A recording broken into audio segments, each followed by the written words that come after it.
الله محمد رسول الله لا إله إلا الله محمد رسول الله لا إله إلا الله محمد رسول الله.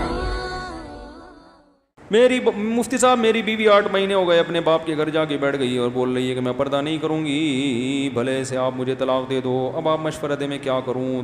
پردہ تو اللہ نے فرض کیا. پہلے پردہ کرتی تھی جب شادی ہوئی تھی، اس وقت آپ نے کہا تھا مجھے پردے دار لڑکی چاہیے ہے بھائی. اگر پہلے پردہ کرتی تھی اسی بیس پہ شادی ہوئی اب نہیں کر رہی تو آپ کا حق بنتا ہے کہ آپ اس پہ کیا کریں؟ سختی.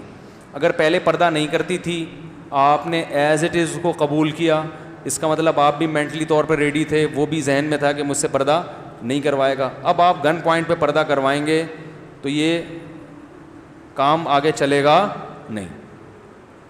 سمجھتے وہ کہے کہ بھائی جب تم نے پردہ کروانا تھا تو پردے والی لے آتے نا. نہیں آ رہی سمجھ میں تو رہنے دو. جب اتنے نیک تھے کہ تم بے پردگی برداشت ہی نہیں ہوتی تو تمہیں تو پہلے سے پتا تھا میں پردہ نہیں کرتی، تو پھر کوئی پردے والی تلاش کر کے لے آتے. اس وقت تو عشق چڑھا ہوا تھا یہی چاہیے چاہے پردہ کرے یا نہ کرے. اب جب اپنے قبضے میں آ گئی تو پردہ کیوں نہیں کر رہی بھائی؟ بات آ رہی ہے سمجھ میں؟ اب جب بیگم اپنے قبضے میں آ گئی، ہوم ڈیلیوری ہو گئی صحیح ہے، ابا گھر پہنچا کے چلے گئے باقاعدہ. ہوم ڈیلیوری کے بعد جب مکمل قبضہ ہو گیا اب آپ کو اعتراض ہو رہا ہے پردہ کیوں نہیں کرتی؟ تو وہ بولے کہ بھائی یہ اعتراض پہلے ہوتا نا. تو اگر پہلے اعتراض نہیں ہوا تو اب آپ زبردستی نہیں کر سکتے. ہاں محبت سے ضرور سمجھائیں، بیانات خود نہ سمجھائیں. بیوی کی عادت ہوتی ہے جو چیز خود سمجھاؤ گے اس کا الٹ چلے گی، وہ لازمی. اس کو کہیں شیطان نے یہ دماغ میں ڈال دیا ہوتا ہے کہ میرا میاں کبھی بھی صحیح بات نہیں کرے گا. اس کو آپ یہ بولو کہ تم بیگم مجھے یہ سر پہ 1 منٹ کے لیے بھی دوپٹہ برداشت بولو نہیں ہے، ہم کوئی مولوی خاندان کے لوگ ہیں. اس طرح سے بولو گے نا تو موٹی موٹی چادریں سر پہ ڈالنا شروع کر دے گی آپ کو تپانے کے لیے. ٹھیک آپ بول رہے ہو کہ یار ان کو مفتی صاحب کو ہمارے گھر کا پتہ کیسے چل گیا؟ یہ سب باتیں تو بالکل صحیح کر رہے ہیں. تو یہ ہوتا ہے جو بولو گے الٹا چلے گی.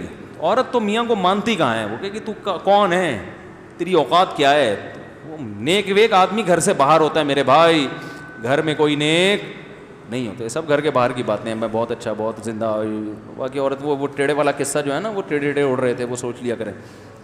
تو اس لیے اب حل یہ ہے کہ خود نہ سمجھائیں، علماء کے بیانات لگا دیا کریں. تبلیغ والوں تبلیغ میں لے کے جائیں اس کو، وہاں وہ بیان سنے گی. اب اس طرح سے آہستہ آہستہ اس کو دین پہ لانے کی کوشش کریں. دعائیں مانگیں، بہت دعاؤں کا بڑا اثر ہوتا ہے. اور بیانات سنوائیں علماء کے. خود بولیں گے، جتنا بولیں گے اتنا ہی ضد میں آئے گی. وہ بڑی ضد پنا چل رہا ہے آج کل مارکیٹ میں. جتنا سمجھائیں گے نا اتنی بے پردگی پر اور مضبوط ہو جائے گی. اور ایک وقت آئے گا کفر بولنا شروع کر دے گی، پھر وہ بولے گی اسلامی کو نہیں مانتی. یہ مارکیٹ میں ہو رہا ہے یہ. تو بڑے ٹیکنیکل طریقے سے سیاست سے بالکل چھوڑ دیں اس ٹاپک کو. علماء کے بیانات کسی بزرگ کے پاس لے جایا کریں، ان کے بیانات سنوائیں. یہ سب سے بہتر راستہ ہے خواتین کو انسان بنانے کے لیے. تبلیغ جماعت میں لے جاؤ.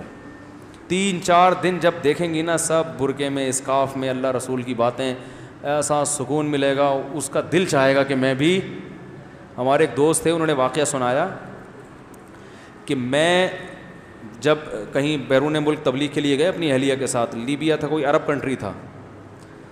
تو ایک عرب سے ملاقات ہوئی. اس نے کہا میں اپنی بیوی کو حج پہ لے کے جا رہا تھا، یہ حج پہ نہیں گئی. ایک باپردہ خاتون ملی نا، فل اسکارف میں، فل پردے میں.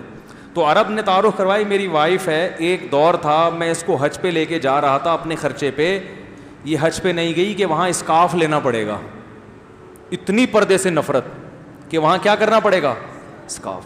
حج پہ نہیں، حج تو فری کی آفر آ رہی ہے، کون چھوڑتا ہے. اتنے دنوں کے لیے بھی اسکارف برداشت نہیں تھا. کہہ رہے تبلیغ جماعت والے آئے، ان میں خواتین بھی تھیں.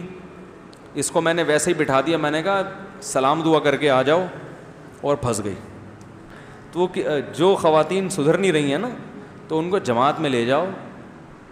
3-4 دن ماحول ملے گا، اللہ رسول کی باتیں سنیں گی، پھر دوبارہ لے کے جاؤ. انشاءاللہ ایسا گھر کا ماحول بنے گا نا کہ آپ کہو گے یار یہ تو مجھ سے بھی زیادہ نیک ہو گئی ہے انشاءاللہ.